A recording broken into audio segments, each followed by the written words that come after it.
किसी के भाई मारे निकलिए, देखो एक 1000 का नोट है, उसमें लिखा है पूर्ण परमात्मा पाप कर्म दंड को भी काट सकता है। अभी तक जिस भी संत व महापुरुष से मिले उन्होंने यही बताया कि पाप कर्म फल भोगने से ही समाप्त होगा। वो प्रभु कौन है जो पाप कर्म को काट देता है, वो काल के बंधन से छुड़वा देता है। उसका क्या नाम है, पूजा की विधि क्या है?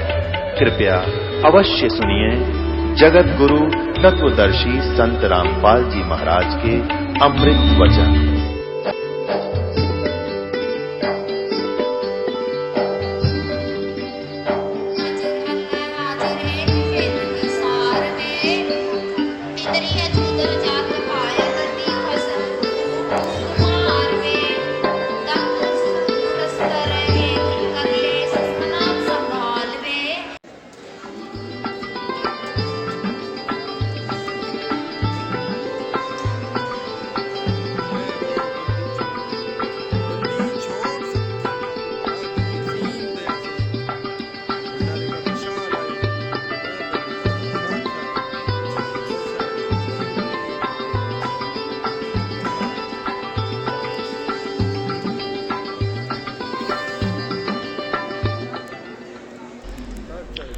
अब तत्व ज्ञान परमात्मा कहते हैं, जो हम तत्व ज्ञान बताते हैं, भक्ति शास्त्र अनुसार बताते हैं, इसने तो सुनकर राजी नहीं। और बाकी कितनी ही इसके पीठ पर लाद दे ये गलत साधना, सारिया ने गधे की तरह खींचे चला जाएगा। पेट पलनिया भी चल पड़ेगा, नंगे पैरा भी वहां पहुंच जाएगा, छाले भी पड़ जाएंगे, और कह दे इसने, और खड़ा होकर तप कर ले, पैर सूज जाएंगे। इसको यूं कहते भाई, जो शास्त्रों में लिखा है ऐसा लिखा है, नाम उठत नाम बैठत नाम सोवत जागवे, नाम खाते नाम पीते नाम सेती लागवे। परमात्मा के भजन में हठ योग नहीं है किसी सदग्रंथ के अंदर, और जो हठ योग करते हैं उनको बड़ा दुष्ट कहा है। गीता जी के अध्याय नंबर 16 और 17 में यही निर्णय ज्ञान दिया है। तो यहां यही बताना चाहते हैं कि आत्मा रो रही है, कहती है मैं तो दे दी बालम बहरे नू, और संसारी दी गल्ला चिन्ह न बूझ शब्द जो गहरे नू।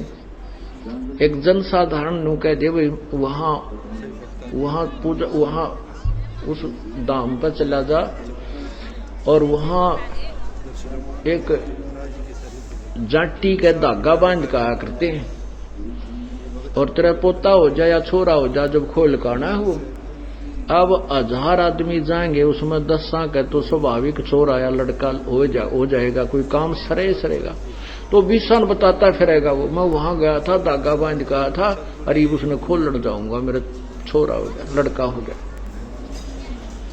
तो परमात्मा कहते हैं उनकी गल ने तो उनकी बातों को तो तुरंत पकड़ लेगा, और हम जो ये गूढ़ ज्ञान बता रहे हैं, गहरा शब्द बता रहे हैं, इसको नहीं सुनता। मुर्दों से ती प्रीत लगावे ना, जाने सतगुरु मेरे नू।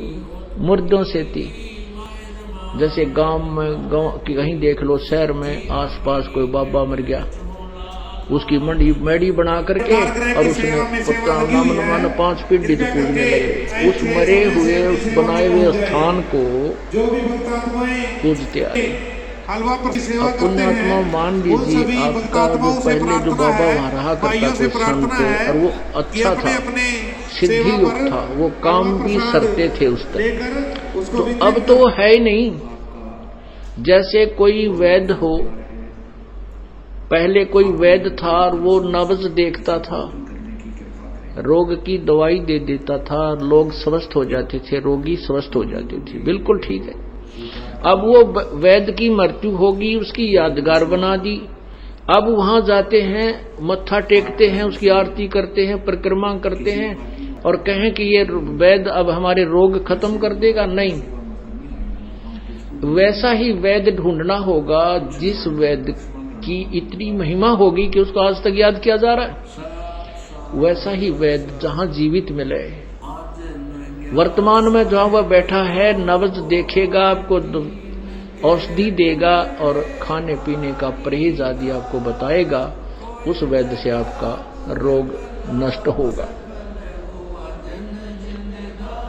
उस पूर्व मरे हुए, उस मृत्यु प्राप्त वैद्य की उस यादगार पर जाने से, मत्था टेकने से, वहां परिक्रमा करने से आप स्वस्थ नहीं हो सकते।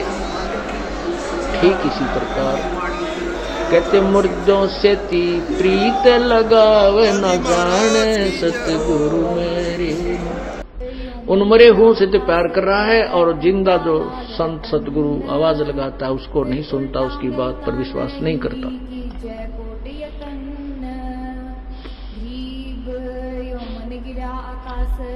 श्वेत छतर सिर मुकुट विराजय। अभी तक सभी परमात्मा को निराकार निराकार का घाटा जोड़ रखा है।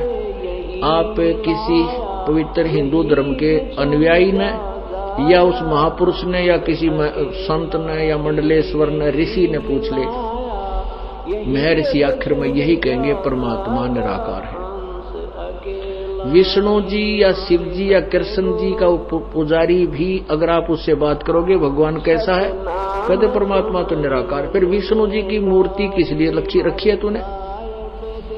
इतनी बुद्धि का नाश हो चुका हमारा, क्योंकि हमें कोई यथार्थ ज्ञान नहीं मिला। ऐसे ही वेदों के जानकार, जिनको हम वेदों के पंडित विद्वान महर्षि मानते थे, वो भी अपनी आखिर में यही बात कह देते हैं भगवान तो निराकार है। अब